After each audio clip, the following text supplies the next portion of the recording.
have thought a sporting event's halftime show could have a bigger impact than the game itself? Well, the Super Bowl halftime show does exactly that.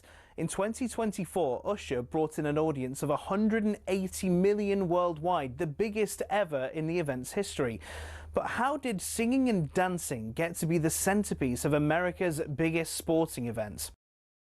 The first edition of the Super Bowl was held in 1967 when the Green Bay Packers beat the Kansas City Chiefs in Los Angeles.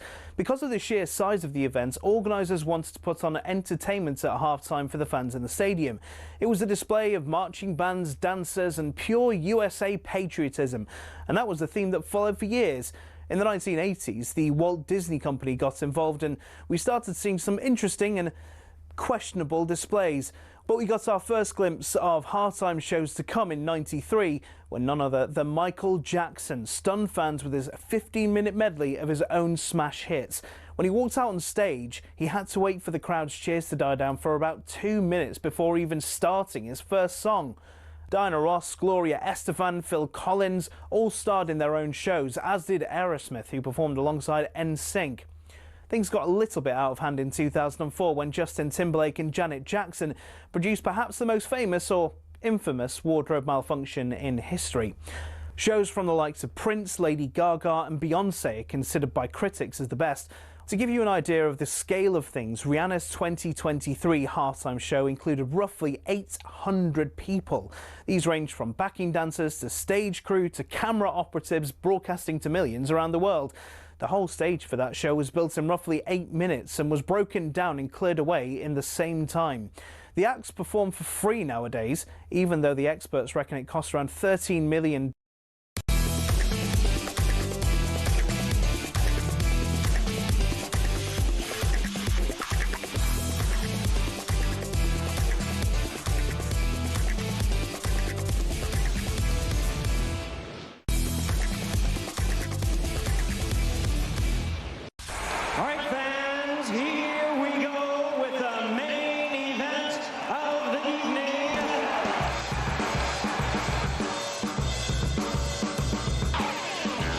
Good evening and welcome to the Sports Bar on talkSPORT. I'm Jamie O'Hara. Any moment there, Jason Cundy. Has anyone seen Manchester City's 115 charges?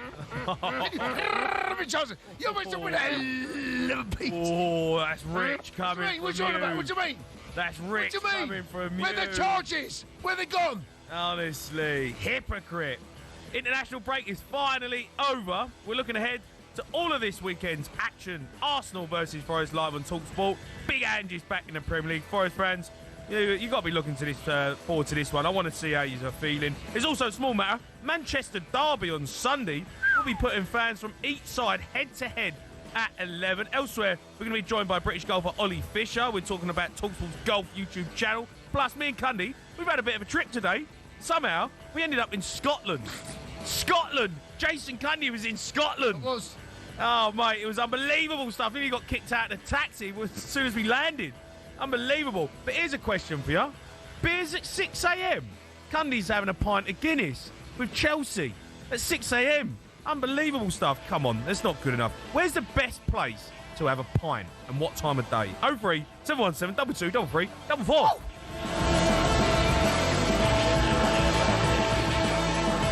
Hello, mate. How are you? Don't even ask me how I am. How are you?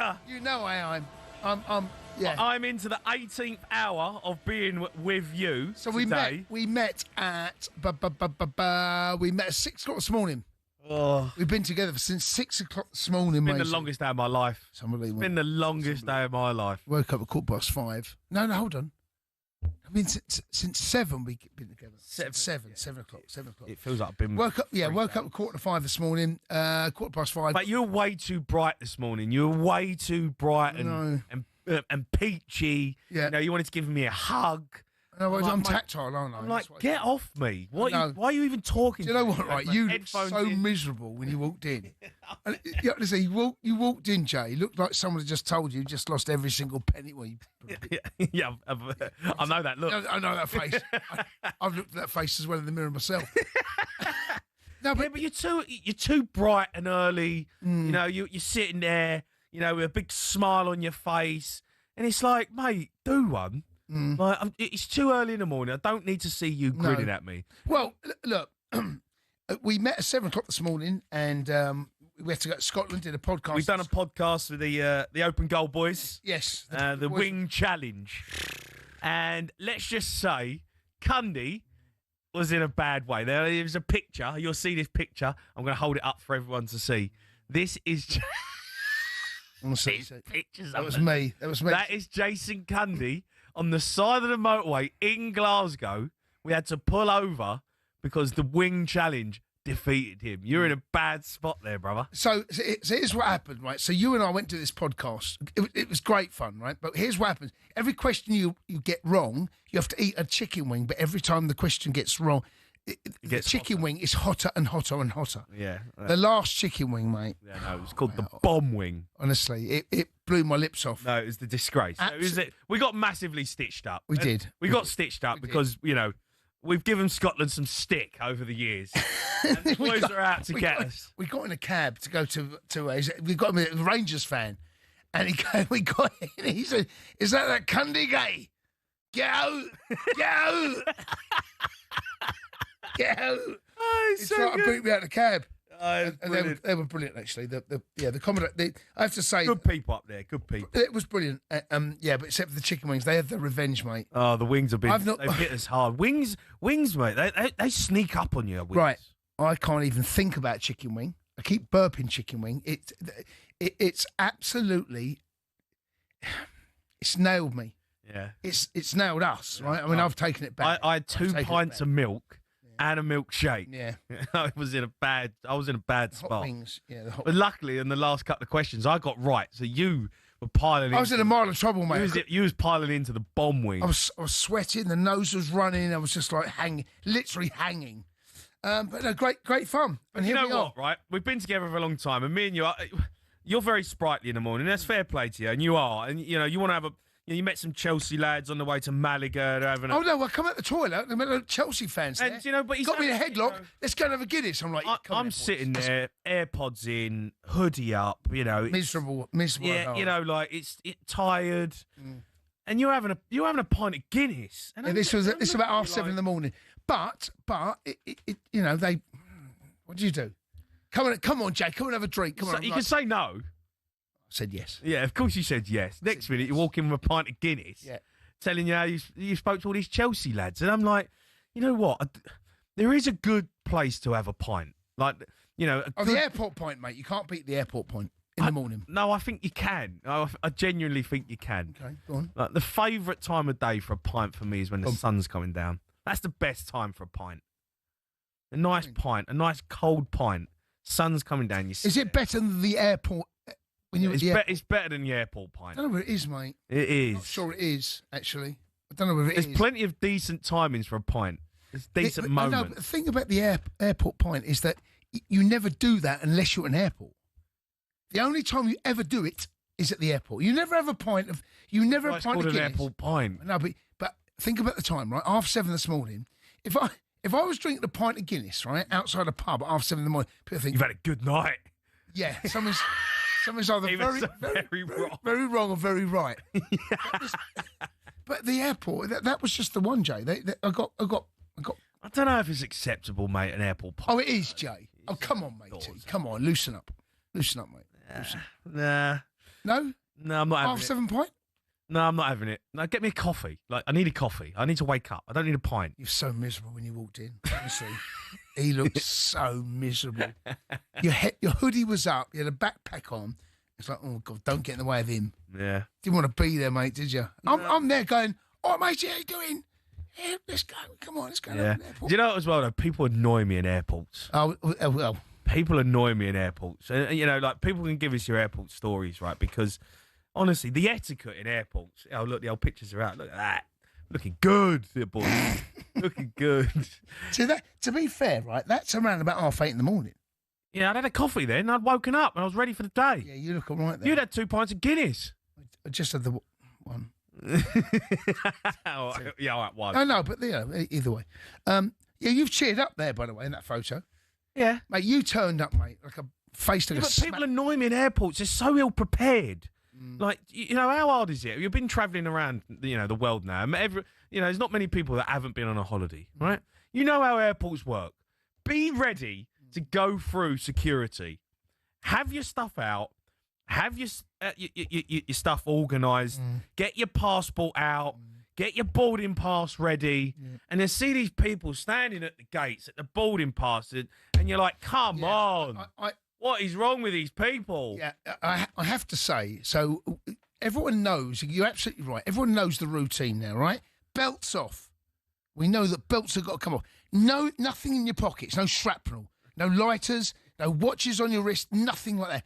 Everything goes into the tray. Mobile phones, wallet, everything. Put it in the tray and then move on. There are people up there, right, going through. Honestly, it's like they're on a go-slow. What's this? What have we got here? Going through their pocket. Then they stand there in front of one of those little things, put their arms out. Oh, sorry, got some change.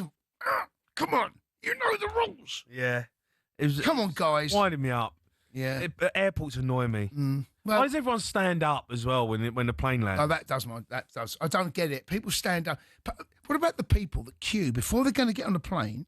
You have your seat, unless you're in like business class or first class where you get brushed through. But you know where you're going to sit, right? Yeah. So people queue up, and I'm sitting there. You and I are sitting there going, "Well, those are idiots." The plane's not going to take off any quicker if you get on the plane quicker. It's not. The last person that gets on that plane, that's when the plane leaves. Yeah. But you don't want to be late, right? No, you don't want to be late. Right? But there's no point. I don't get people standing. I never understand people want to stand and wait to go and get on the plane. No, or stand up and get the bags off the carrier. Everyone stands up, belt, off comes the belt, and everyone stands up. It's like, you're going to get past me. No. I don't care who you are. There's a row here. I'm going to get up. There's a few people who are struggling this morning as well. Gatwick's, they don't take no prisoners, Gatwick. No, they don't. They're ruthless there. Yeah. If you're 5 minutes late or you're not in time, you're that's it. Gate closed. Yeah. Big trouble. I was EasyJet though. There was one family that managed to. EasyJet's a good airline. I like EasyJet. Discounts in there. Yeah. No, I'm just all right. EasyJet. They get you about. Okay. Right. Yeah. We've all done it. Yeah. What do you mean we've all done it? We've all done Don't knock EasyJet. I'm not knocking EasyJet. You are knocking EasyJet. EasyJet are brilliant.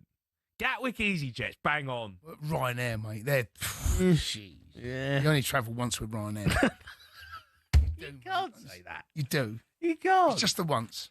It is. If you need to get somewhere though, Ryanair's it'll do the job. It doesn't, mate. Bit Wizz Air. I've never done Wizz Air. Wizz Air's all right. But anyway, you're absolutely right. The etiquette that you have at an airport, get your passport. If you're going abroad, get your passport out. Take off your belt. Take off your watch. Get rid of shrapnel. Do everything you need to do. Put it in the tray. Stand there and don't go back and let anyone say, well, you've got a wallet in your pocket. Go on. And don't go up to Cundy and ask him for a pint in future because have a chills. Just annoys me in the end. If you've got some airport stories for us, some stinkers, let us know. There's always some out there. And when's the best place to have a pint? Because the airport pint for me, it's not number one. Everyone says it is. I'm sorry, it's not. You need a coffee. We need an airport pint. I think you're clutching at straws. You're living in the past. Let us know. 03 717 22 3344.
You're listening to the Sports Bar on talkSPORT. Me, Jamie O'Hara, and Jason Cundy. Still to come, we want to hear your thoughts on where the best pint is. It's not the airport pint. I'm not having it. 03 717 22 3344. First, you have to start tonight's show. Nottingham Forest, they travel to Arsenal on Saturday lunchtime, live on talkSPORT. The game is now massive after Forest sacked Nuno to get Ange. Ange's been speaking to talkSPORT today and was asked about the criticism for his play style. They're missing everything because they're not watching what I do, and I do love my teams to attack. I do love my teams to score goals, but the one constant in my career is that everywhere I've been, I've won things. So, and sometimes that's taken, it's all done in a slightly different way. With the principles are all the same, but if you go back to the start of my career, I've played just about every system there is. I played 3 at the back, 5 at the back, 3 in midfield, 3 strikers, 2 strikers. Mate, I've done 4-4-2 for a whole season. So it's not. But I think it's a challenging world where there used to be a melting pot of different ideas and different opinions. There tends to be a melting pot of the same opinion these days sometimes. And I want my teams to play football that's exciting and gets people talking, I mean, even for you guys, I'm sure you don't want to see, 20 teams all playing the same way. What's the point? From my perspective, I always try and do things a little bit differently. Yeah, it was Ange speaking earlier on. Later in the show, we're going to bring back the Sports Bar favourite for a brand new feature as well. Andy Lound is our expert on absolutely everything. Titanic, mythical creatures, space. And you can send in a voice note asking him for anything. You want some answers for what goes on in space. We'll play them out to him at 11:30. Just add talkSPORT as a contact on 03717 223344 and you can send it on WhatsApp. But we've got some calls about pints. Let's go to Andrew. He's an Everton fan, right, And? Right, Andrew. All right, bud. Hello, mate. How you doing? I'm all right, And. How are you? Yeah, great. Cracking show, chaps. Thanks, mate. Just sat out in the car, listening. Yeah. Great show. Just wanted to say, one of the best pints I've had is after 18 holes of golf with the sun out. Oh, yeah. Sat on the patio with all the boys, Great crack. It's one of my favourite pints. That is a great shout, by the way. I love a pint after golf. I mean, Cundy don't play golf, so you don't get it.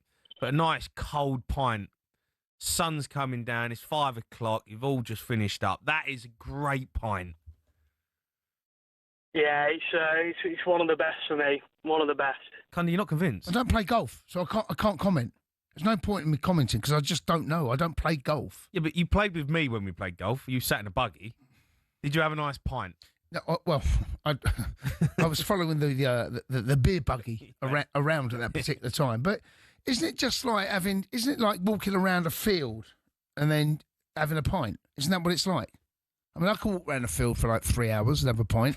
You can't walk 5 yards. I can't. But isn't that what it's like? No. Ed, come on, help him out here. No, absolutely not. You've Okay, what do you do? 4 hours around. What? Sorry. So you walk around for 4 hours and have a pint. Four Tell hours. would have missed 7. Sometimes even have a few bottles on the golf course if you want. Oh, I see, like that, is it? Yeah, but when you sit down In the afterwards, bag. nice crisp, fresh pint. That's a good one, mate. That's a good one on the golf. Yeah. Nothing beats that for me. Yeah, no, and Right. I hear you there, Right. mate. I hear you. And just while I got you, Everton on the weekend, you got, you're looking forward to it. Grealish in decent form.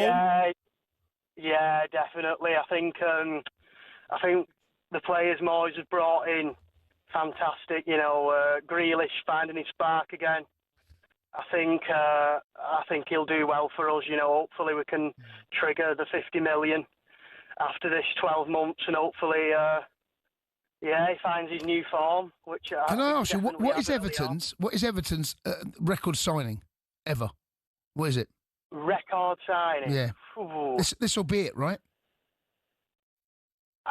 Yeah, You've not spent I more than think 50 million ever, have you? Was Lukaku? No. Yeah.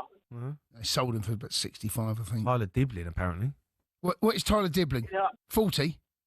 40 million, Yeah, 40 million Dibbling. But Yeah, you'd take Grealish for 50 million, would you? He carries on the form he's in.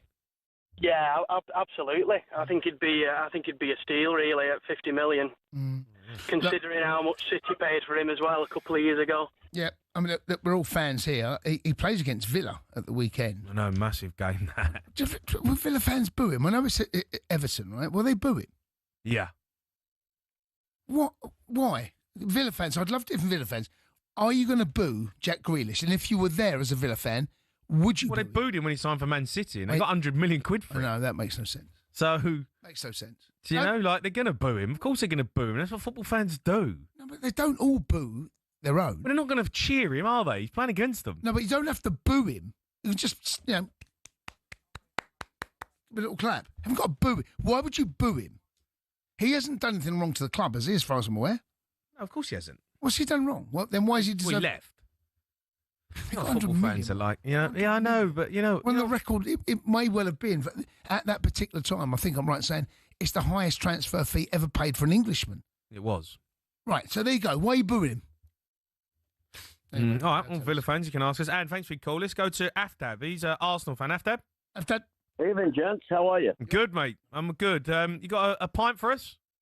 I do, but I've got the booing part, by the way, because Go on. Ramsey got his leg broken by Shawcross back in the day, and every time we played Stoke after that, they'd boo him, which I never understood, by the way. So I'm with you completely, Mr. Cundy. Say that again. I remember that challenge. It was accidental, but he broke his leg, didn't he, Ram? Yes. Broke his leg, Yeah. and every time we played Stoke after that, they'd boo Ramsey. Oh, no, I know, but that I kind of get it. Really sad.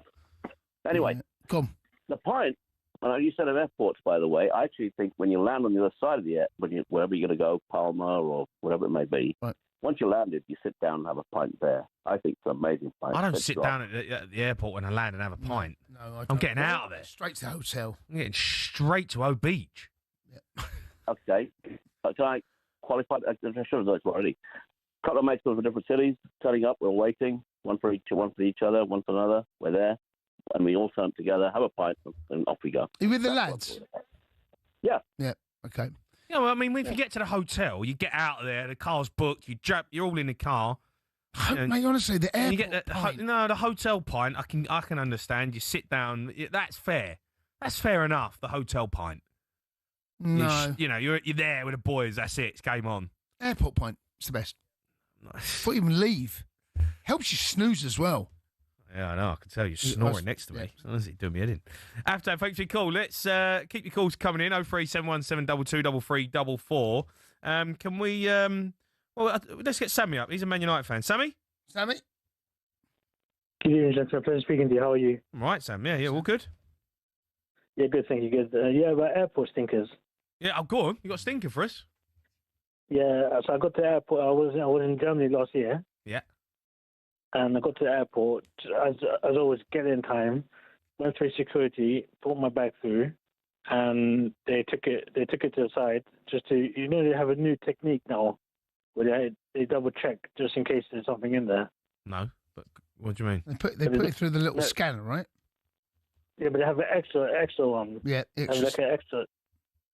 Yeah, and nothing was found of it, and then they just like, oh, you're good to go. Yeah. I got to the gate, and then they changed the gate 3 times within a space of like an hour. And the third time they changed the gate, I had to take a train to the other side of the airport. Yeah. What Is that airport are you normal? talking 3 about? times. Is it Gatwick? Did you get on the München flight? in Germany? Germany. Did you make the flight? It's just in time. It's not a stinker then, is it? I mean, And there might be more. There's going to be more. No, let him go. So, go on. Then what happened? I got home. I wouldn't say it's a stinker, but is it? They've changed the gate. No, You got home. why change gate 3 Oh, times? no, it's not a normal. stinker, is it? I tell you what's a stinker. They changed gates. You missed your flight. That's a stinker. Yeah, then I'll be kicking off.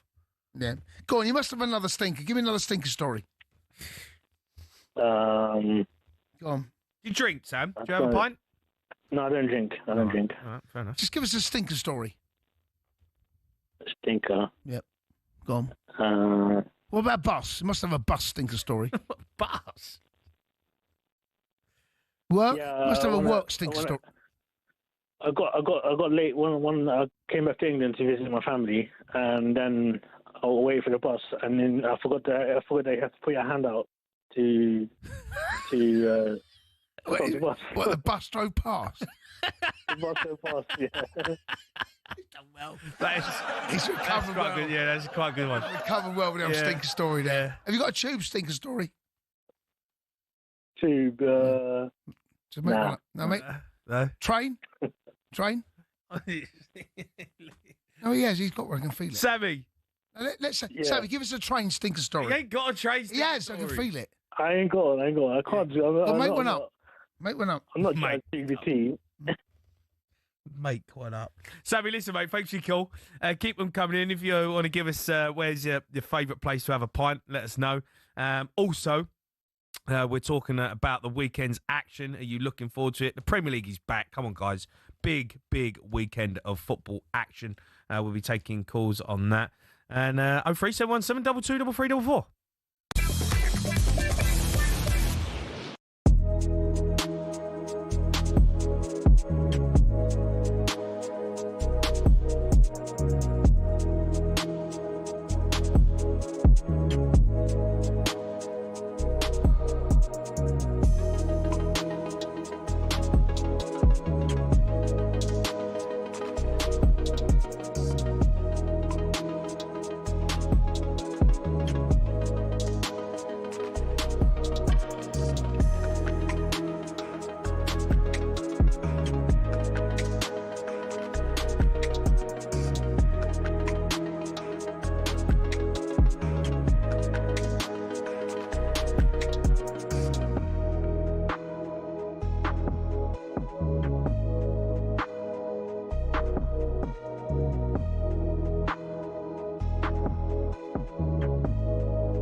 Yeah, keep your calls coming on the Sports Bar. Me, Jeremy Hunt, Jason Cundy. We have our new feature, Mythbusters. You want to send us a question on WhatsApp voice message, we can play it out to Loundy 03 717 22 3344. But first, Arsenal host Forest this Saturday lunchtime, live on talkSPORT.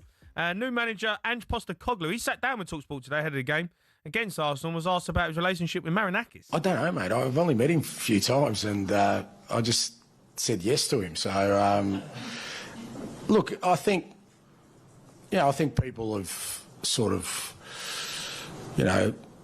have the kind of existence that he has. It's very hard for us to relate to. But like I said, the one thing about him is that people can't deny is that I think he's taken over this football club with the right intentions. It wasn't a vehicle for people to sort of find out who he is, or for him to kind of thrust himself into the spotlight. He wants to have a team that wins things. It's not easier, but you can go into London, take one of the big clubs, buy one of the big clubs, and you're already guaranteed success. I love the fact that he's picked up, like I said, a club, a fantastic history, but they're in the Championship, and he's taken them back into Europe. I think there's some real merit there, and I think that tells you enough about the kind of person he is. Yeah, that's Ange speaking about Marinakis. He's probably right in that. He put his money where his mouth is, Marinakis, and he's took this club to, a really healthy place, and they are a healthy football club again. Mm-hmm.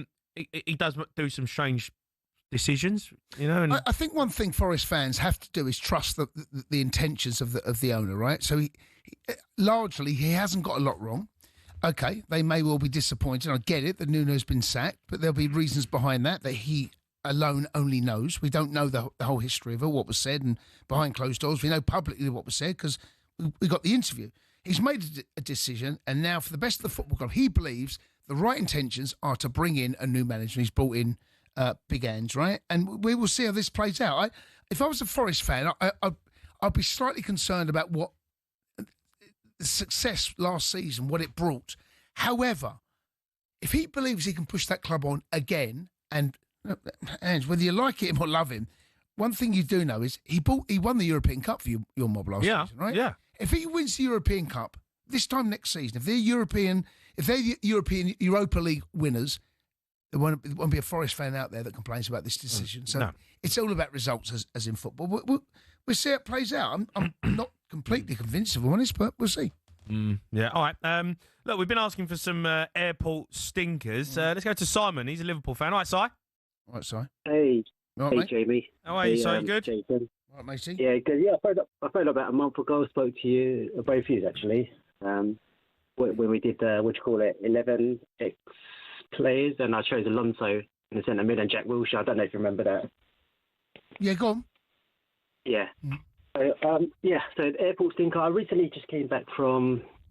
I went Portugal. I don't know if you went Portugal before. I went to the Faro airport. Yeah. Oh, my gosh. My God. It's a terrible airport. Mate. It's a terrible airport. 4 hours. I got there literally 4 hours with my wife and 3 kids. Literally got there 4 hours early. Yeah. Okay, I've got the priority seat as well. So I was standing in priority queue to check in my luggage. And the queue was getting long now because obviously you had to watch out which desk you have to attend to checking your luggage. And literally I got near to the front, waiting about.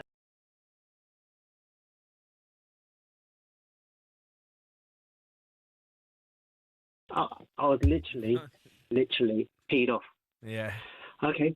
And then got past where they check your the passport control. And next thing, you got to go down these escalators, don't you, to the main gate. And literally, I was on top of the escalators, and it was flooded with people downstairs. Yeah. Been there. I said, what's going on? It's the worst airport I've ever been to, Faro. Malaga's bad. Yeah. Oh, Malaga, mate. If you go bank holiday, Malaga. Yeah. Stinker. Oh, mate, they're coming in from all angles. Faro's bad as getting out of Faro. Yeah, getting in there's fine. Yeah, getting in there's it can be a bit of a night. Getting out of Faro is I know exactly the escalators you're talking about. I bet you missed your flight. They don't wait for you either. No, they don't wait for you. I got there just just on time. But there's a trick to it as well. What I've done as well because I've got a priority seat for one person, and obviously I use that excuse for the rest of my family. So okay. my and 3 kids. Hold on, so you're the only one with the priority seat? That's right, because they don't check. They ain't got time to check. So I just showed them, look, I've got a priority pass. Yeah. And obviously they let all of us through. And they don't check every single pass. Mm. So you save your money as well? Yeah. So I saved a bit of money. But this is my first time I went on a Wizz flight as well. And this is my first time getting on a Wizz flight. I mean, don't get me wrong. It's actually a good flight. But I realised as well, it's an Airbus as well. So Wizz Aeroplane is an Airbus, and it's not a Boeing flight. So EasyJet's a Boeing flight, and or Ryanair's a Boeing flight. Airbus flights are more reliable than Boeing flights. That's why we use them for the first time. Right. So you know what airplane you're going to get on. No, because you can Google it, can't you? So because I've never heard of Wizz before, Wizz flight. So I thought, okay, let me just Google them, and it tells me it's Bit of Wizz Air. Can't go wrong with Wizz Air. Wizz Air's all right. Are they? Yeah, they're all right, Wizz Air. What's the worst airline, mate? I don't want to answer. After Ryanair. Ryanair are What do you mean? Ryanair are all right. They're not, mate. They're not. Ryanair are all right. They're not. They do the job. They get you where you need to go. They don't do the job, mate. They do the job. They don't. You honestly, you get off a Ryanair flight, it feels like you've been interfered with, mate. You do. You're not. You do. You feel. You do, mate. I like Ryanair. I think they're all right. Do you? Yeah, I think they do the job. They do the job. Okay. No, they're all good. Si, listen, mate, thanks for your call. I'm going to go to James. He's a Chelsea fan. James? Right, Jimbo. Hi, boys. How you doing? Yeah, right, we're all good. What you got for us? So it's an old time story. So I listen to you lads every night that I drive home. I live in Houston, Texas. Nice. So your 10:30 is like 4:30 to me. So I'm just in rush hour sat listening. Enjoy the show always. Yeah. Well, he's Andy's on at 10 a.m. my time, so he's my first radio show I listen to while working. But so I travelled a bit back in 2013, and drank heavily on my birthday night, and I planned to go to New Zealand from Cairns, Australia, the next day, and I woke up horrendously hungover, was late for the flight, got to the airport. Got all the way through security. It was literally the last minute. My name was being called on the intercom to get to the flight, and I got through security, and then they pulled my bag out and they said, "You've got something sharp in here." I had some travel cutlery, and I just said, "Bin it, look, I need to get on this flight." And then as she was putting my bag back together, I said, "Hey, hold on a minute, where's my wallet?" And I was like, "I'm leaving Australia for good. I'm going to New Zealand. My wallet was in my bag. Like, you must have dropped it." She was like, "No, I haven't. You don't have it." And I had to make a split decision there and then to whether I got on this plane to go to New Zealand, which was stopping off, which I believed it was stopping off in Melbourne, but I was so hungover it was actually Sydney. And I got on this flight with no wallet, just a passport, and all my life belongings on my bag. I'm in my bag on my back. And then I spent the whole 3-hour flight from Cairns to Sydney trying to remember, because I used to buy loads of T-shirts, bands online. I'd use Numlock to type in my card number, so I memorised it. Yeah. And I spent the whole 3-hour flight trying to remember the card number, the expiry number, and the security code, and I felt like I'd got it. The couple next to me could see I was stressed. They gave me $150 to get a hotel for the night when I landed, because I was like, look, I'm going to sleep in the airport until my connection flight. The air host pulled me up and heard the story, and he gave me $200 to get a hotel. And I was like, look, I really appreciate all this. I know a girl that I'd been seeing at some point while I was travelling who was in Sydney. So I landed, topped up my phone with his card number, managed to get some credit, and called my mum back in England and was like, look, this girl's coming to get me for a night, and then I'm jumping on this flight to New Zealand. Can you transfer all my money into this girl's account, because she's travelling to New Zealand as well, and I'm just going to have to hope that she gives me it. And I landed. I got a flight to New Zealand the next day after spending the night with her, and a week later she ended up in Queenstown. Did she give you the money? Sorry? Did she give you the money? Hold on, no, forget that. You spent the night with her. Well, technically I paid for the services by giving her all my life savings at that time and hoping she was going to transfer it back. Yeah. And did she? Yeah, she landed in Queenstown a week later. She met me. She transferred all my money. I ended up dating her for quite a while living there. And then the worst thing was, I thought I'd been pickpocketed in the airport, and I got a phone call from the airport being like, "Hey, we found your wallet. Yeah, it's on top of a vending machine." And well. Honestly. Oh, that's a stinker. Yeah, your brain's all over the place. So then, that is a stinker. So they sent me into New Zealand. I got the wallet a month later with all the cards and everything. So I mean, it was a stinker turned golden, to be honest. Yeah. But at the time, I'm not going to lie, lads, I pooped my pants pretty hard when I realised I had no money going to New Zealand. You know, when you go on a flight or you go anywhere important, right? When you go, it's phone, wallet, keys. Yeah. Passport. Yeah, and then if you're going away, it's passport. They're the fourth. Everything else you can deal with, right? Yep. You can figure out. You can buy yourself a new pair of shorts or some flip-flops or whatever. Yeah, you can't. If you ain't got your wallet, you're struggling. No, you're in big if you ain't got trouble. your passport, you're in big trouble. Your phone, that's a killer. Yep. Yes, that's like that. Well, okay, here's a question for you. Go on. What would you rather lose, your wallet or your phone? It's a horrible question, that. Can I use? Yeah, but have I got Apple Pay? No, listen. Yeah, you got. Yeah, what you've got? I'd rather lose my wallet because I can. Yeah, because I've. Yeah. The phone goes, mate. You basically got no. If you haven't got Apple Pay though, you're in big trouble, right? Because you can't use. You ain't got no money. No. Yes, I agree with that. Right. So you've got the ability to do that, right? Yeah. Can you imagine me saying that to you about 10 years ago? Would you rather lose your phone or your wallet? And now you've chosen wallet. You'd rather lose it. Yeah, I know. But you lose your phone, mate. Your life stops still. Yeah, it is an absolute stinker. It is a stinker. Keep your calls coming in. I'm enjoying this. We've got some more people coming. Jackie Knuckles as well has phoned us up. She big? It's the first time this season the old Jackster's phoned us up. Need to get her on. Yeah, get her on, mate. Yeah, we're getting to it. 03717 22 33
You're listening to the Sports Bar talkSPORT. Me, Jamie O'Hara, and Jason Cundy. We have a new feature, Mythbusters. You can send a question in voice note 03717 223344. You want any myths busting? We're also joined by Simon Johnson later to go over this more in depth. But your mob, Chelsea, Up the Chelsea. been hitting the news today. You've been hit with 74 charges by the FA. What's happened to the old lion? And what's going on? It's in handcuffs. You've been handcuffed. Leave Stanford. Leave Stanford. Leave him. Stanford. Leave Stanford alone. Let him out. He's been handcuffed, mate. Who's going down? Who's done that? Who's done handcuffs on Stanford? Stanford's What's going that badge down. he's got? What's the badge? I don't know. He's done that. World Champions. World Club Champions. World Club Champions. Charges? Charges? World Club Champions. World charges. Leave Stanford alone. World mate. charges. 74 of them you got. Don't touch Stanford. 74 of them. That's terrible. Absolute joke, you lot. Put Stanford in. Who did that? It's terrible. Mate. Simon Johnson's going to come on later and tell us all about your mob. Yep, up the Chelsea. Yeah. Let's go to Jackie Knuckles. She's phoned us up. Right, Jack. All right, Jackster. Jason, Jamie, hello. Where you been? Where you been? Oh, I've had a lot on, mate. I've just been, like, really busy. I'm not having that, Jack. You only phone us up when Man City were winning the league. Come on, Jack. You're better than that. No, I wasn't. Yeah, I'm Don't not having lie. it. You've had a sticky No, start. No, we're not doing very well at the moment, but you're joining us now with the charges, Jason. What's that? You're joining us now with the charges. No, don't tie 'em with the same brush, Yeah, Jack. you're all No, come on, Jack. tarnished. Disgraced, a lot of yous. Oh, what will I? Anyway, do you want to hear my airport story? Oh, my God. I've can't never wait for this one. experienced anything. Go on, Jack. Oh, honestly. Right. I goes to my friend over in Ducata, Manilva, Trisha's, and Natalie came, my daughter, and her partner. They came with me.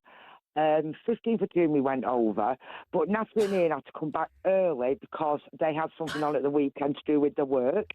Right. So I stayed over there with Trisha until the Tuesday. Right. Anyway, I'm not going to make it too long-winded. Go on. My flight, I fly to Gibraltar because it's nearer to where Trisha lives in Malaga. Right. It's like 25 minutes. So basically, I get us up at 6 o'clock in the morning, went down for a brew in her bar, and Trisha and Gary, her other friend, who's like drives people around, they took me to Gibraltar. But unfortunately, there was an oil refinery strike on, whatever that's supposed to mean, right? So we set off at 8:15. My flight wasn't well 11, so I had all my boarding passes and everything ready. We get over there, near enough to the border, and then obviously this oil refinery strike was on. We could not get to the airport. I missed my flight. You can put the last. You having a drink there, Jack? Jack, can I ask you having a couple of drinks? No, not no drink. No, of course not in the morning. No, of course no. not. So let me carry on. So I missed my flight, so I was really, really panicking. So obviously I was on my own going home, and I've never done it before. So I got on the phone to Natalie. Natalie had to book me another flight, which was £200 from Malaga, because that's the only one she could get me at 9 o'clock at night. So Tricia said, right, come back with us. We'll have some breakfast. I'll give you a few G&Ts. So you did have a couple of drinks? I did when I got back to Tricia's bar, yeah. Right, yeah. I had, Tricia's I bar. I had like the sound of Tricia's bar. Oh, you'll love it. You should go there. Anyway, Tricia's bar. Where's Tricia's I bar? feel like I'm getting a pint for £2. Where's It's Tricia's? in Manilva next to a little place called Kesser. Is it called Tricia's bar?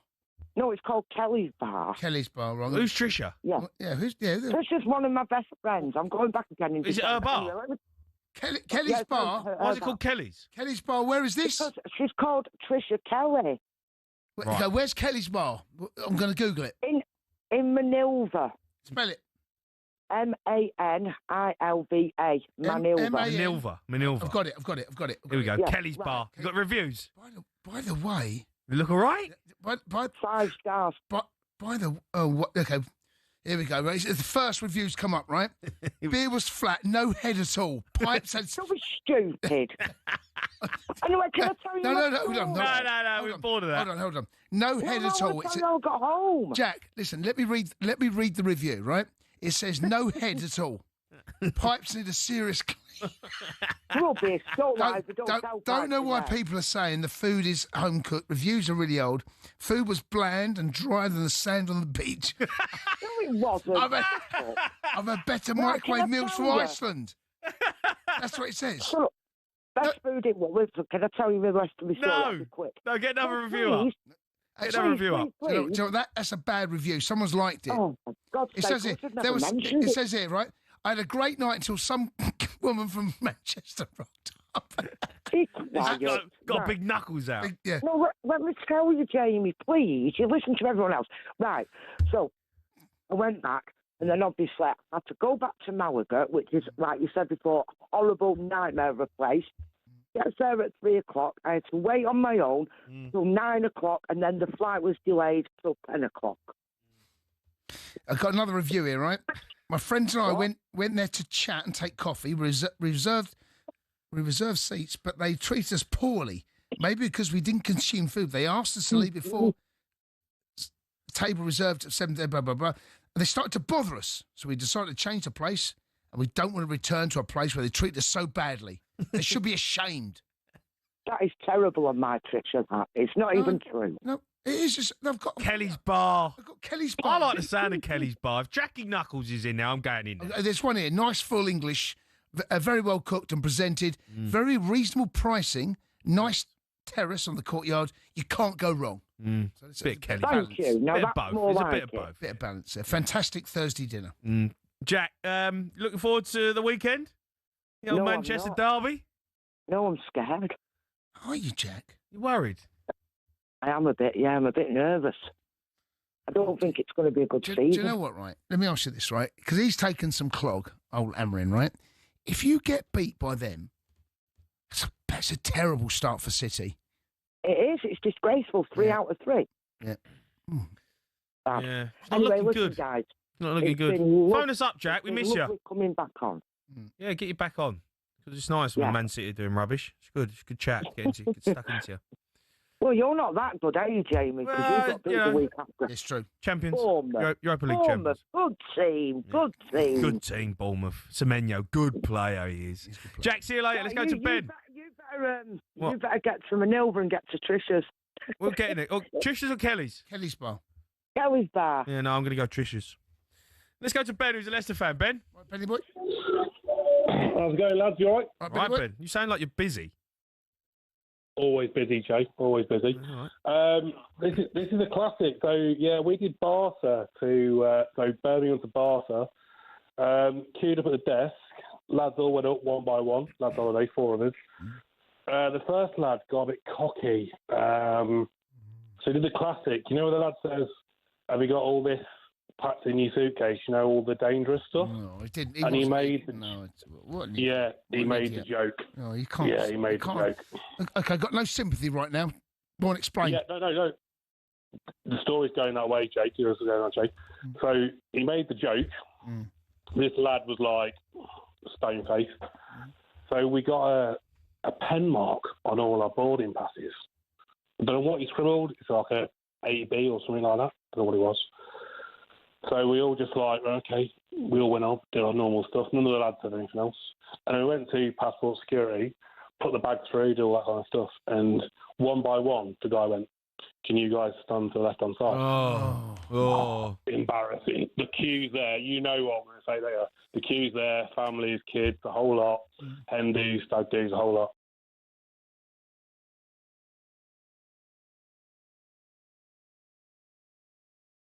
Taking in that room where you got the glass. It's never good. It's never good in there. No. When you go behind the glass, that's... Yeah, you're in trouble. Yeah, it's not good sign. Sat us down, and he went, "We got absolutely battered." This guy came in, and he went, "You ain't going on holiday today, lads. It ain't happening." And they all just looked at each other. So none of yous went? He just walked in the room, and he just looked at us all, and he went, "You ain't going anywhere today, lads."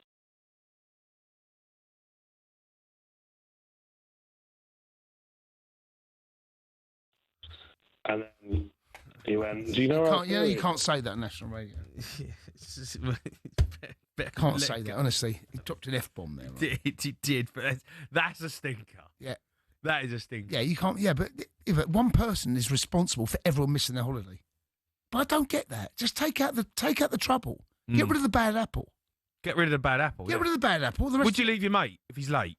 100%. 100%. So, all right, there's a group. Go on, give me a scenario. Okay, well, all right. It's just 2 of you. Yep. So you and your mate, me and you are going on holiday. Yep. Right? We booked our beef. We're only going 3 days. We've got to be back for Monday Sports Bar. I'm going, mate. Right? I get there, Friday morning flight. I'm late. I'm missing the flight. Jason, I'm struggling. Can you wait for me? No. We'll get a flight at 3 o'clock. No, I'm off. I've gone. I'll meet you out there. You're not waiting for me? No chance. No chance. What if I turn around and say, well, I'm not coming then? Well, then, tough. I'm on my own. I've done that before. You've done that before? Won't be the first time. You've met one of my other mates out there. Jay, come on, mate. You can't expect someone else to wait for you if you've missed your flight. Everyone else gets up on time. Everyone, as part of the whole holiday thing, right? If you're leaving early, you've got an early flight, get yourself to the airport, have your passport, get everything in order, turn up on time. No, I hear you. I'm on not board. waiting. Oh, I'm on board with you, but people do. People won't go on holiday if they're, you know. Would you leave Hannah? Yeah. You'd leave your wife? 100%. She's not listening, right? No. 100%. Well, if she missed her, if she was there, we're at the airport together. If you got to the airport and she's like, I ain't got my passport. Tough. Go home and get it, and I'll meet you out there. I'll have a couple of days on my own, Jay. You're out of order. A couple of days on my own. Bang out. You can't do that to the wife. Whose fault is it? Whoa, whose fault is it that I'm not? No, sorry, I love you, but I'm off. You're bang out. Would you wait for Kez? Yeah, of course I would. I'd have to. I wouldn't. I'd be fuming, and I'd let her know. No, and I'd be miserable to be around. But I can't leave the wife. No, I've left her. It's gone. I'll message her on the plane. Hope you get your passport. See you in 2 days. It's fair enough. All right, fair enough. It's up to you, isn't it? Everyone, each to their own. We've got a new feature coming up. The scarves are off. We're going to put two fans head to head. The Manchester Derby, that's coming up. 03717 223344. You're listening to the Sports Bar on talkSPORT with TalkSport Bet. Download the new TalkSport Bet app today. 18 plus. Begin with talk.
As Lewis Hamilton, now at Ferrari, dares to dream of a record 8th F1 world title, the Tifosi will be hoping the Brits can bring glory back to Italy. To many, Ferrari and Formula One are inseparable. They're the only team in the sport today to have competed in the first World Championship in 1950, are the most successful team in history, and have built some absolutely gorgeous cars. Their first driver's title was won in 1952 by Alberto Ascari.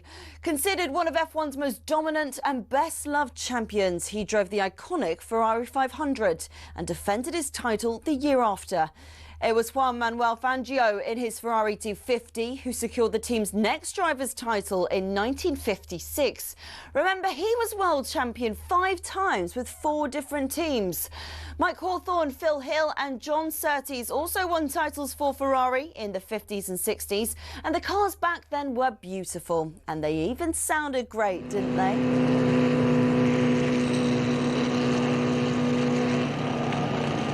Anyway, Ferrari went 11 years without winning a title until Niki Lauda won in 1975 in the iconic 312T. Throughout much of the 80s and 90s, though, Ferrari looked like they'd never go all the way again. Le Professeur Alain Prost came pretty close in 1990, but lost out to his bitter rival and former teammate at McLaren, Ayrton Senna. It was only when John Todt recruited a swathe of staff from outside of Italy, including Michael Schumacher, that the glory days returned 21 years after their last driver's title. The turn of the century saw the prancing horse sprint to an unprecedented 5 consecutive championship doubles. And after Schumacher left, Kimi Raikkonen reclaimed the driver's title immediately. But despite employing 1,500 people, the Iceman remains the last Ferrari world champion. So, 16 constructors' titles, 7 more than McLaren, and 15 drivers' titles, 4 more than, again, McLaren. Ferrari are truly Formula One's top team. Forza Ferrari.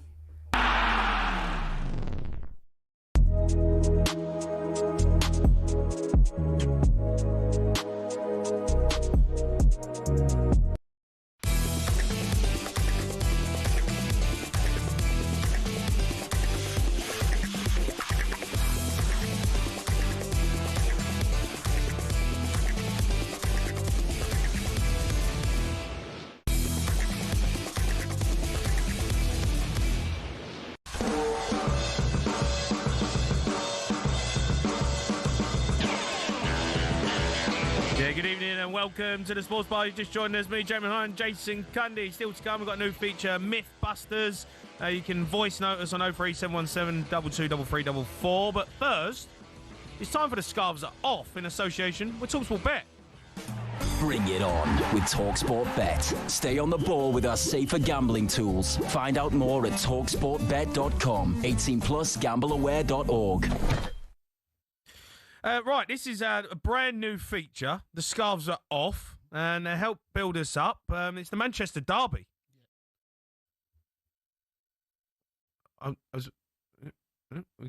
Here we go. Right. Every Thursday we choose one of the big weekend fixtures, put a fan from each side head-to-head of the game. Introducing the corner tonight, live from the Northwest, Luke Stanley from MCFC, lads. Right, Luke. Oh, lads, you all right? You all right, bud? You're doing all right, yeah. Right, time to introduce our next contestant. In the away corner tonight, live just down the road from Luke, is Wayne Barton from Talking Devils podcast. Right, Wayne-o. Wayne-y. Not bad, how are you doing? I'm all right. Right, boys, this is a massive game. Both teams pretty much have been struggling. I'm going to start off with Man City. You've won 5 of the last 8 Premier League matches against United, drawn 1, lost 2. Both teams come into it. Poor starts, though. How do you see this one going?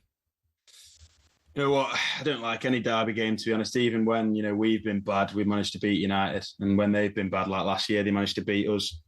Pep's never beaten Amorim, which is a pretty shocking statement, to be honest. So, I mean, I'd be gutted with anything but 3 points in this one. And I see us getting them after a pretty shaky start, like you said.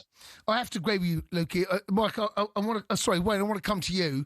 This is a huge game. I know you got over the line last time out, but you got a little bit fortunate, let's be honest, with that late penalty against Burnley. I don't think you can go there and get anything, can you?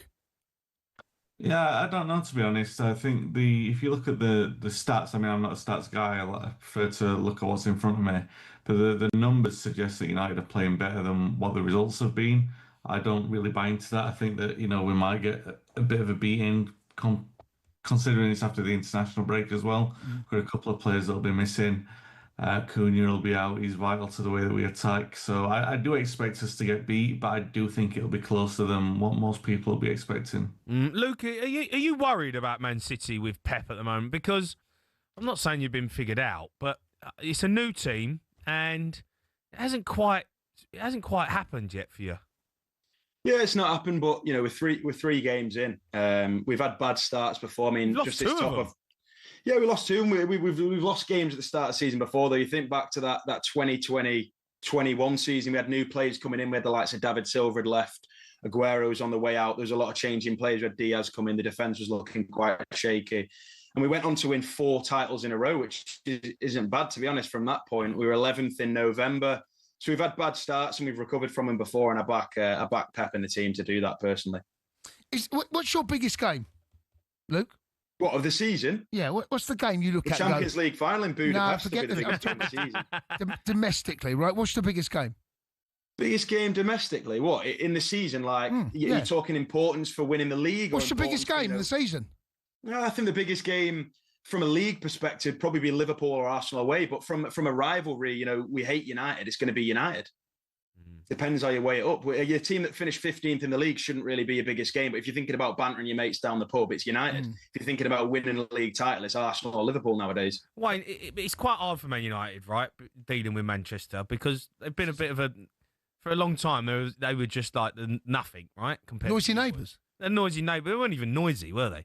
And now it's kind of embarrassing that you have to play them, and they're a million miles up in front of you. Yeah, you could say that. It is a little bit because, I mean, they have won so much in recent years, but I mean, at the same time, there's a lot of talk about, the 1-1-5 charges and everything like that. I mean, this is a completely separate conversation, but considering the way that will eventually go, if it goes the way that it should, there'll be a lot of revisionism about what City have actually done. The rivalry that United have got, the historical rivalries between Arsenal and Liverpool. So until City start getting up the numbers to like 19 and 20 league titles, I'm not that concerned. Yeah, it's embarrassing at the moment, but it's not a proper rivalry in the true sense of the word. It's just inconvenient. Do you look down at City? Lukey, you're not having it, are you? You're not. I'd go absolutely against everything he said. I mean, we won a trophy before United in 1904. Their club legend Dennis Law relegated them in 74. This idea that they're not a rival of ours. We literally gave them a kit when they didn't have a kit, hence the nickname the Rags. It's to say that they're not a rival of ours is just complete rage bait, to be honest. I mean, I know I've nibbled a bit at it, but I think that's just garbage. We go to work, you go to school, you go to the pub, you go anywhere in Manchester, and there's sitting United fans that hate each other and have always hated each other's clubs. So, to say it's not a classic rivalry is absolute nonsense. Do you know what I mean? Fergie said it was the worst day in the history of his career, losing 6-1 and ultimately losing the title in 2012 on goal difference because of that embarrassment at Old Trafford. So I'm not taking that at all, to be honest. Wayne, he's had a massive chomp there, Wayne. Yeah, good for him. Well, Dennis Law didn't relegate us. That didn't happen. So yeah, because you'd already lost, mate. So I mean, if you'd got the job done and won that day, it would have relegated. You know what I mean? If the result had gone a different way that day elsewhere, it would have relegated you. He didn't. So well, that is what it is. So still I'm talking about historical. I'm talking about historical rivalry. Yeah, obviously there's an inter-city rivalry. I'm not debating that. That's obviously what it is, and it is embarrassing that City have, been conveniently placed to get that takeover and win everything that they've got. No one's debating that City have been the best team for half a generation. But in terms of historical rivalry, it obviously doesn't compare with Liverpool and Arsenal. No one would suggest that. Wayne, are you convinced with Amorim, though? Do you think this is the guy that can, bring you back to competing with Man City? No, yeah. I mean, the evidence doesn't suggest so. It's been a terrible start for him. There are signs there. I mean, I said earlier on that, when you look at the underlying data, it suggests that United have played better than what the performance suggests. But no, I'm not convinced. I think there's been a lot of change. Some people would say necessary change. I'm not sure I agree with that, and I think all the evidence, it doesn't stack up for him.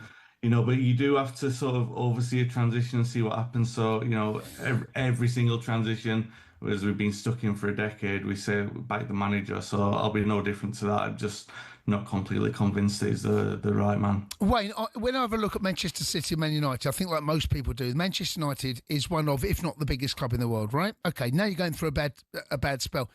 How long do you think you have to be where you are until City fans start to really believe that the Shift is now the biggest club in Manchester? What have you got to do? So when was the last time you won the title? Was it 2013? Yeah. Right? 2013, right? If you go 20... I was 9. Say again? I was 9 last time they won the title, boys. We've won about, 7 since then? I know, but come on, right? The Man United are the biggest club in Manchester, right? Yeah, I mean, you can say that, and I'd agree. United have a bigger fan base. They've won more trophies. I personally don't care. I care about today. I think every City fan would agree. And I think if you said to United fans, you'd give up a few trophies to actually be good for once in the last 10, 15 years, I think they'd be more than happy to, return to what they once were. But I don't think anyone on the blue side of Manchester is actually that bothered if United used to be this and used to be that and whatever. I care about today, and I think that's how every football fan should be. I'd rather be counting the trophies coming in now than the ones that are old and grey collecting dust in the cupboard. Do you know what I mean? Old and grey. Old and grey. Wayne. You can't talk about Wayne like that. Come on. Poor old Wayne's got no Barnet. You can't call him old and grey. I don't mind. That's a compliment, that. No, you can't. Yeah, I'm not disputing what you said there. City are the better team at the moment. Why would you not? No one's going to contend with that at all. But I've lived through 2 generations of huge success, which was earned through the more normal sporting means. Do you know what I mean? I don't know. Oh, you bring the 115 charges in here. That's what it's about. The charges are coming out. Why you bringing out the charges? No, well, I mean, we don't know, do we? I mean, to be honest, it is, let's be frank about this. City have they've been bankrolled the success, so no one's suggesting it's a holistic approach that they've gone to through. I never spent a penny either. All their, I think it's all Fergie's 500 kids that he used. He never spent a penny at all. To be fair, Man United used to go out and buy the best player every year. No, yeah, they spent money. It's just not comparable, is it? Let's be serious. I think it is. It is, to be fair. Okay. Boys, look, this is a massive game, right? Obviously, the rivalry's there. I can feel it. I can feel the tension. Yeah. How do you see it going, Luke? Do you think you win this game? Do you think you win it comfortably? You're going to put on a show? We're not. I don't know if we're going to put on a show or win it comfortable. I don't think we're quite there yet. But I think we'll just win 2-0. I think it'll be a home. The home advantage will carry us through. I don't think United are a great side. I think losing to a team in League Two probably evidences that, to be honest. And I think we should be able to beat him. Wayne, you got any confidence? No, I think he's right. If we're losing to Grimsby Town, honestly, Wayne, come on, Wayne, I feel. Mate, Man United, come on, talk them up. No, well, he's got nothing there, Wayne, has he? The data, all the data from, if you look at the numbers from when we played them last time at the Etihad, we had just as much of the ball, which, I mean, it is a little bit embarrassing to start claiming those kind of things, but we had more touches in the box, more shots on target. And, those are the numbers that count. Wayne, you're clutching at straws, mate. More touches in the box. That's what it's down to, yeah. It is clutching at straws. Wayne, listen, I can't wait for it, boys. I appreciate you coming on. Great stuff. Well done. Nice one, boys. Cheers, boys. Stop the Blues. Luke Stanley there from MCFC. And Wayne Barton from Talking Devils. I think Luke is. Let me ask you this, right? Go on. If I give you a magic wand now and you can actually decide the result of that game, what are you going? Man City win. No, you can decide it. Well, I want to win. No, you can decide. You got a magic wand. Get your wand out. You wave it round, and whatever you say is the score. And be realistic. Are you going for City to win or Man United to win? Man City to win.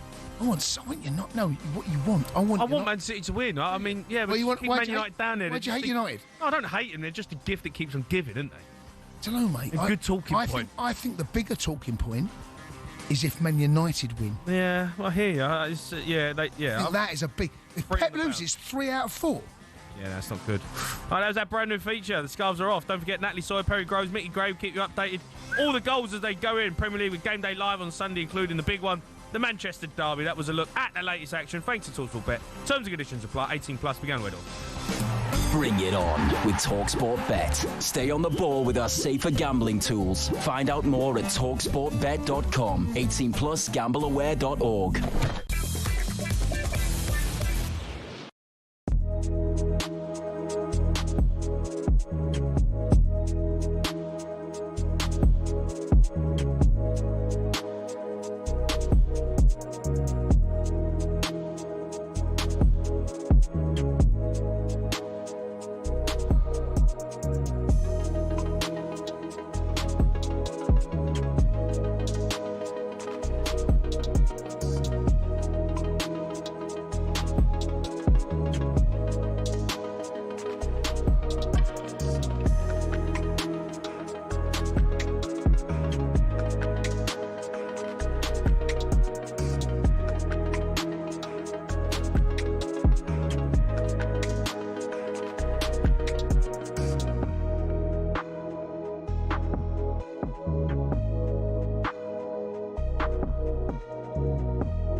You're listening to the Sports Bar on talkSPORT. Me, Jamie O'Hara and Jason Cundy. We're going to head to Vegas to look ahead to a huge fight this weekend later on in the show. But first, talkSPORT are entering the YouTube golf world. Welcome. This is talkSPORT Golf Channel.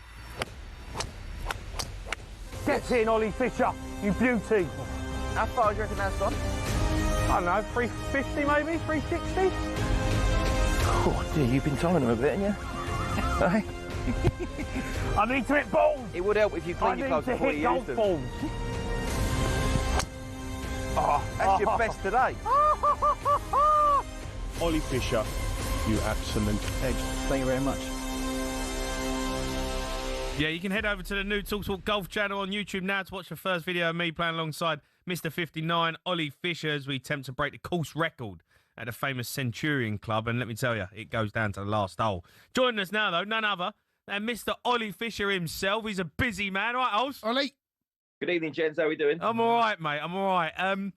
Listen, how did you put up with me on that golf day, by the way? Because I've watched the video. I'm an absolute disgrace. I'm miles off it. Well, tell you what, you was flexible. Considering we played early in the morning, you still managed to get plenty of length to that backswing, which I thought was pretty impressive. But, do you know what he said to me, Jace? Right, we turned up. We ain't hit no balls. Right, he just wants to go straight out. Right, because he's a natural. He can. Yeah, of course. And he goes, played with Rory yesterday. Rory McIlroy. He went, yeah. I went, oh, brilliant. This is great. And now he's going to play with me. And I'm like towing it. Kind of hitting it out of bounds. I'm like, what is going on? So, Ollie, listen. So, as you well know, right, I'm not a massive golf fan, right? But I did go, and I have been around a couple of courses with Jay. And Jay's decent, by the way. I'll give him that. Jay's good. But on the day, what was he like? Because, as we know, in any sport, it's always about consistently doing it well. And I've been with him a couple of times. One, he was brilliant. When we were in Portugal, you were terrible, Jay. You were terrible, mate. What was he like on the day? Well, I think he... Listen, we went out cold, but... No, it's not a good start. It's gone out cold. It's not what you want to hear, is it? Difficult game. Golf's a difficult game at the best of times, at any level. But he was prone to kind of giving a few excuses here and there, which I'm sure you're used to, Mr. Cundy, listening to him day in day out. But he done all right. He was in good form. He held his own when he had to and come in when I needed him. So we made a good team. Jay, what were you like, mate? I warmed up. Did you start cold though? I was very cold. Yeah, I was cold. I was miles off it. It was a team game, wasn't it? Ollie stepped up. I mean, you can tell why he hit a 59. I mean, that's just outrageous. The fact that you hit a 59, I still can't get my head around it. When are you going to invite me, you two? Are you going to get me on the golf course? Well, you keep saying you don't play very much. I don't, but I can drive a buggy, Ollie. Jamie, I'd say you'd be fine. I can drive a buggy. I was going to sort some matches out. The talkSPORT golf boys, they're into it, so we can get some big ones lined up. You need to get into the old big hitters. Get Rory on the phone, will you? Yeah, we need to. We need to try and get a couple of guests on. No, I enjoyed it. I enjoyed the day out we had. It was good fun. The scramble we played was good. Yeah. I think the format worked well. I'd love to have a couple of matches. I think they're, YouTube golf is hitting it on. It's getting bigger and bigger. So yeah, let's do it.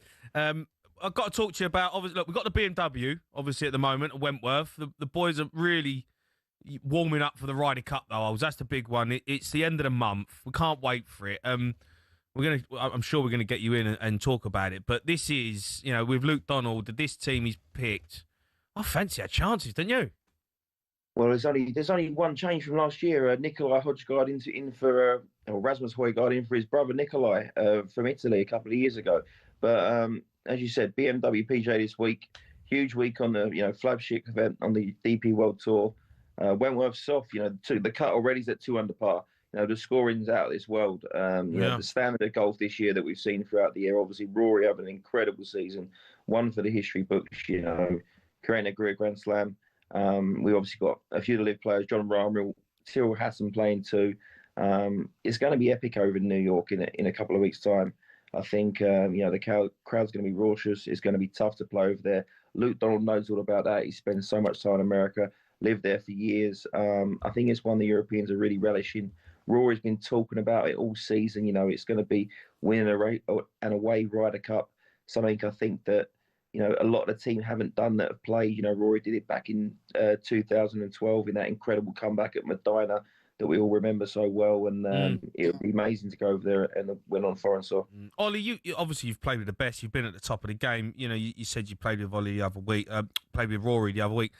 When I hear pros talk about his golf swing and the way he hits the ball and the noise of it, even the pros say it's just different. Yeah, Rory, I've grown up with him. I think the thing that's impressive about him, and we saw it again on Sunday, he can just kind of pull out these amazing shots when he has to. Things that we don't see the kind of mere mortals do. The way he played that playoff, he doesn't buckle under. I know he has his odd time under pressure, his fault, which I think that's what makes us love him. But playing that par 5 on 18, holding that long putt from 30, 40 foot for eagle. Oh, Just an incredible finish in front of all those Irish fans. He just does things that, we could only dream of. And that I think, he just seems to write in his own story, and it's something incredible every sort of, season that he does. So, it's great to know him so well. But I think what he's doing in the game of golf, the way he plays, what he brings in for the fans, the fact he's back on, people can all relate to him this week at Wentworth. Everywhere he goes, people love him. Listen, let's look ahead now to the Ryder Cup. It's in New York in a couple of weeks. Yeah, 26th to the 28th. Yeah, any idea what the weather's like? Oh, here we go. No, hold on, don't. Jay, you've got one question in the bag with golf, mate. You listen, use it every time Ollie comes listen, on. Ollie, ignore him, right? Just wonder what the weather's like and who might it suit. I think flip flops are the go, apparently, Jason. Honestly, mate. No, but seriously, right? Honest. So listen, you might laugh at me, right? But the amount of times that I hear golfers talk, and we've had loads on you and Jay, the weather comes up in conversation. You lot mock me, right? Well, the weather's so important. Of course it is. That's the point. That's a great question. It's a really important thing, and it's a good point you make. I think when you look at it coming into the year over there, over in autumn, we're expecting some chillier mornings. A little bit of breeze. Yeah, chilly mornings. It's I think it's all there to set up for the Europeans, really. The Americans don't like the wind necessarily. If it's getting chillier at times, but perfect golfing weather for me is certainly t-shirt, a light jumper, take it off midway round. Yeah. And see? Don't laugh at me. Thanks, Ollie. Thank you, Ollie. Don't start. Honestly, you laugh at my questions all the time, you. You try to put me down. You've got one question. I haven't got loads of questions. You haven't. Go on, give him another one then. Right. What are the greens like? What are the greens like? What are they like? Are they fast? People tell me there's fast greens and slow greens. Are the greens in New York fast? Yeah, the greens are Bethpage week. See? Tournament stop mocking me. Ollie, don't even answer the most stupid question ever. No. Are they fast greens? Of course they're fast. Well, that's it then. Ryder yes. Cup. I don't know. They might have slow greens. Are you going to watch the Ryder Cup? Yeah. You are going to watch it? Yeah. Right. It's the one thing that I do actually take a bit of interest in. It ends on a Sunday, doesn't it? Yeah. It always ends. Yeah. All golf tournaments end on a Sunday. Do they? Well, all of them. Yeah. Do they? What's the weather like on Sunday? Oh, you're an absolute legend. Cheers, Ollie. Mate. I know you're a busy man. Thanks for coming on, pal. Get down to Chew and have a game, yeah? Cheers, Can I bring mate. Cundy? Let me drive the buggy, right? Jason, you're welcome anytime, all right? And I'll tell you what I'll do, right? I'll tell you what I'll do. I'll wear appropriate clothing for the weather. And footwear. Yeah. Ollie Fisher, you're a legend, Cheers, mate. bud. Mr. 59, you can catch that on talkSPORT's Golf YouTube channel. Got some big videos coming up as well. Cundy, are you going to come on? I'm not invited yet. No, right? but I'm inviting you because I'm. Well, I'm in charge. What's the? There's no fee. I ain't paying you. No, If you ain't playing golf, I'm not paying you. Mate, listen. No fee, no Cundy. All right, I'll give you 20 quid. I'll be there. Right, we're going to move on. A brand new feature, Mythbusters with Andy Lamb. Did you do some Mythbusters? Did you do some Mythbusters? Did you? Mythbusters coming up next. Go to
the Sports Bar and Talk Sport. Me, Jamie O'Hara and Jason Cundy. Going to bring you tomorrow's back pages as soon as we get them in. But it's time for our brand new feature on the Sports Bar.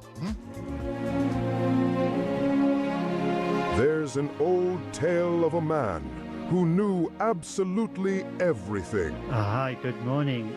First, he solved space's biggest mysteries. If you're free-floating in your space station and you fart, then you would be propelled forward slightly. Then, we found out he was a Titanic expert. Higher tides, more violent, perhaps, weather patterns that were happening on the Earth as well. And in a spectacular turn of events, we found this man. And it was then revealed he also knows it all about the Loch Ness Monster. We can actually see something which is quite a remarkable sight indeed. And every international break, he's with us on the Sports Bar to solve your mysteries. Is Cundy talking rubbish? Actually, no. It's Andy Loud, Mythbuster. Sports Bar's brand new feature, Mythbusters, where we, every international break, we put your weird and wonderful questions to the test. Let's bring in the legend himself, Andy Loud. All right, Loundy. Loundy.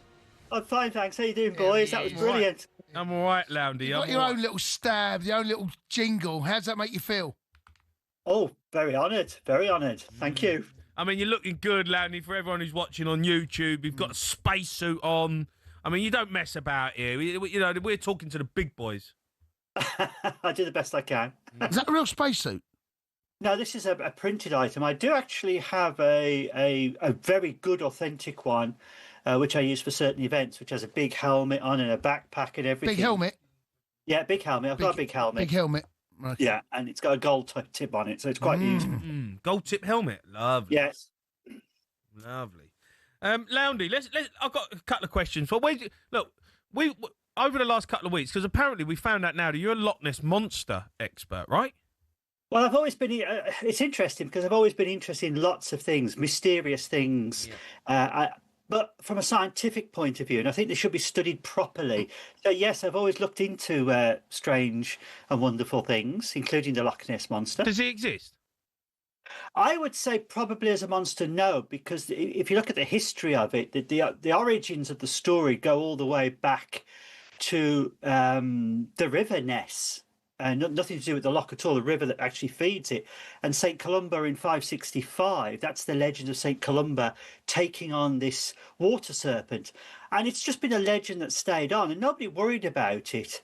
And it really got going in 1933 when one man said he actually saw something. I get the name right here. I think it's L.D. Mackay in 1933 actually saw something. And then George Spicer saw something in 1933, but their descriptions are quite interesting. They seem to coincide with the film King Kong in 1933, which had these wonderful animations of monsters coming out of the water with their long necks. And all the descriptions of the Loch Ness Monster matches what we saw in King Kong in 1933. And then the whole thing just sort of exploded out of no tomorrow. And we've got the famous surgeon's photograph in 1934, and which interestingly enough, Robert Kenneth Wilson, who was a gynecologist of all people, and he photographed the monster, which came into the Daily Mirror and everywhere. Yeah. And of course, years later, that was found out to be a fake. It was a little submarine, a toy submarine, with a little model of a monster's head on the top. Right. Research that's gone on ever since has found nothing particularly. The suggestions that it could be, for instance, a plesiosaur left over from the prehistoric times is just absolute nonsense. It could just be a big log of wood in there, someone that keeps knocking around. I think so, because where you've got these large... Yeah, where you've got these large lakes, you get these strange currents which happen. And you can actually have things like logs floating, and they appear to float against the tide, but you get a strange tidal effect due to winds blowing on the surface, which pushes the water in the opposite direction to the actual flow. So, yeah, good knowledge, that, Loundy. It's good knowledge, yeah. You got a space question? No, I've got a Yeti question. Does the Yeti exist, right? So we'll talk about space in a second, right? So you've dispelled the Loch Ness Monster, right? Right. Does Bigfoot exist? This is interesting. One thing I think about Yetis, Sasquatch, Bigfoot, and so on, all the equivalents which you actually see. What's Sasquatch? That's his name, is it? That's the one that's in North America. It's the Sasquatch. So they've got different names in different parts of the world.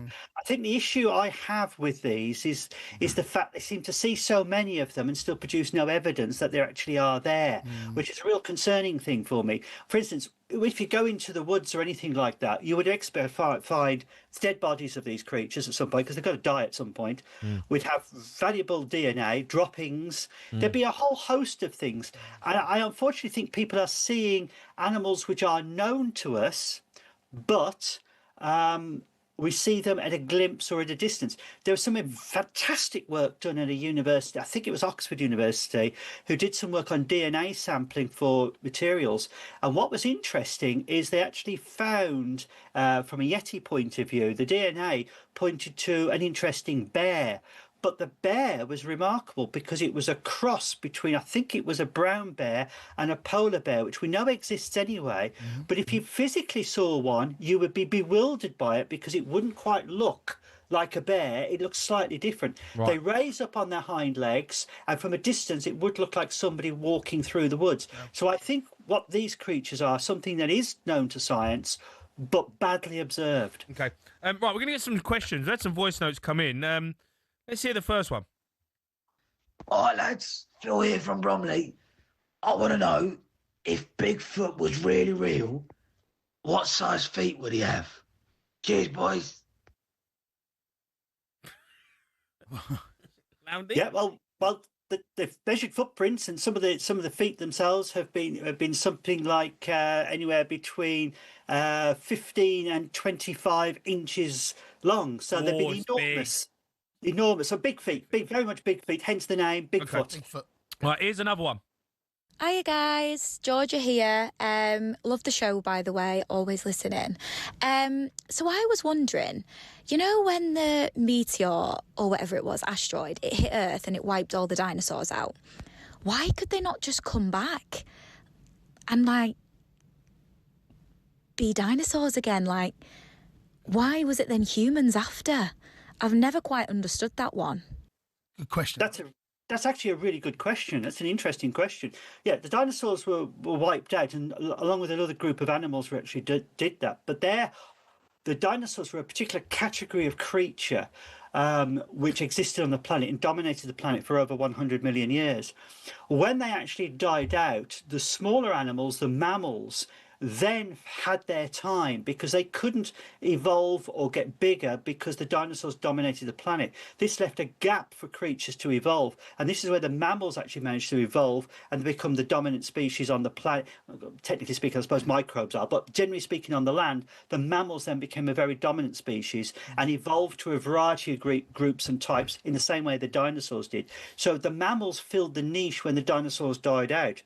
The dinosaurs couldn't really come back unless humans tried to re-engineer them, simply because there is no way for them to start and redevelop again. Their niche has completely gone now. Although some people think they've evolved, many of the groups evolved into birds, but then the birds aren't going to reverse evolve into dinosaur types. One, the atmosphere is the wrong. For instance, a dinosaur could not survive in our atmosphere now. Could they not? So if a T-Rex wouldn't be able to walk around now? No, they have struggle breathing, yes. Would they struggle within the atmosphere because the environment has changed so much. Right. And the environment is perfect for things like mammals and people things like us. Yes, because the environment completely changed after the large impact from the meteor. Loudy, why were dinosaurs so big? Yes, it was partly due to the atmosphere itself. The amount of carbon and the amount of oxygen in the atmosphere was different to what it is now, and that led to the animals being quite large. They also had large forests which grew to phenomenal sizes, so that the plant eaters could actually become quite large animals.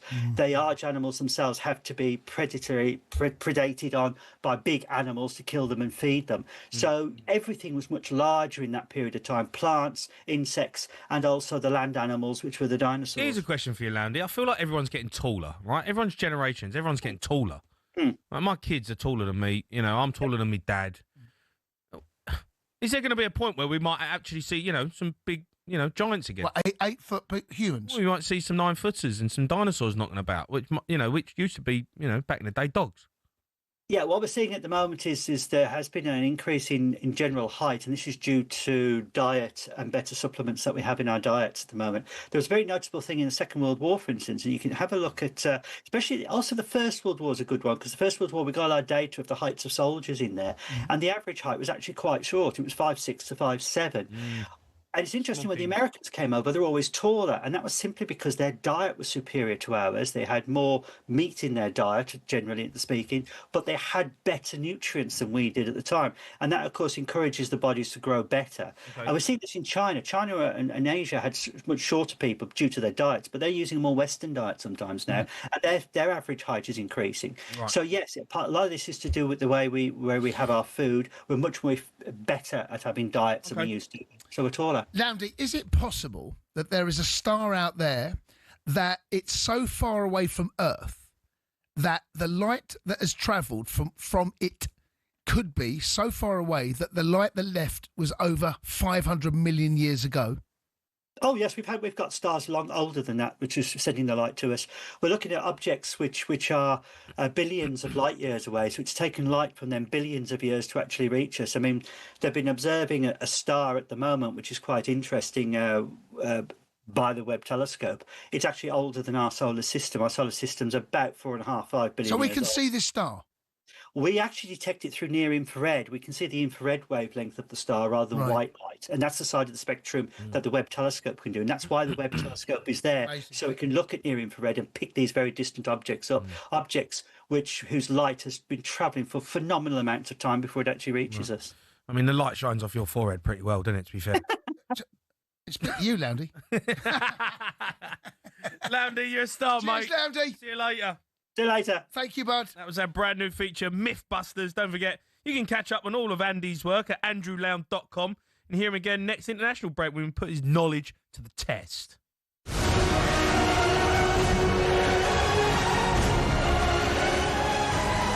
knows his stuff, Loundy. Do you know what, right?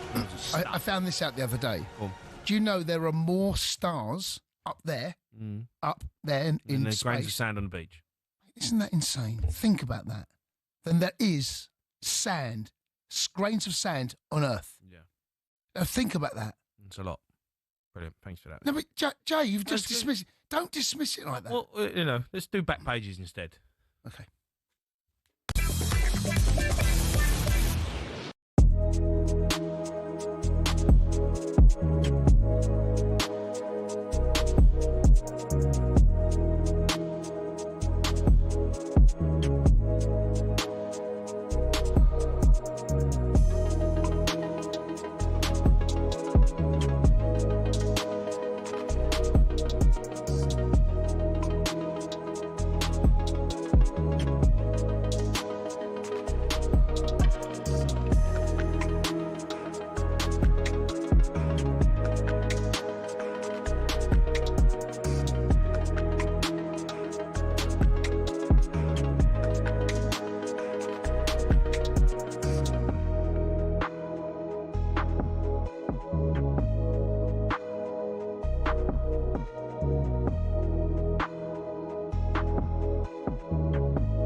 We got the rest of talkSPORT coming up, but the clock's ticking on our biggest competition yet. Next Friday, we'll be ringing 2 lucky listeners on air.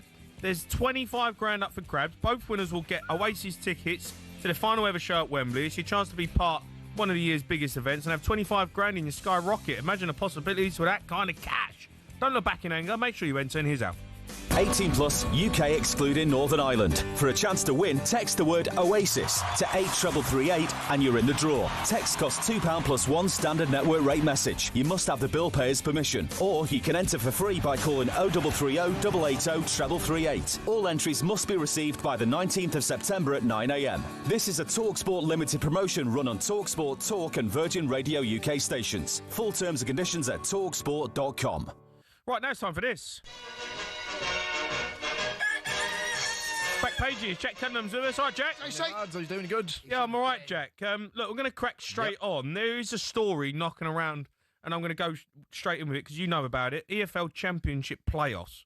They're talking about extending it? Yeah, so there's been some sort of early discussions about making it 8 teams, and then it would kind of be like the National League. So in the National League at the moment, we have sort of a pre-playoffs and then the kind of actual playoffs. So the teams who finish sort of second and third will go through to the automatic round of the playoffs, and then the rest of the teams play off against each other in a one-off game. So the plan here with the championship is that 8th would play 5th and 6th would play 7th in a one-off game. Okay. And then the winners of that would go through and it'd be like the normal playoffs again.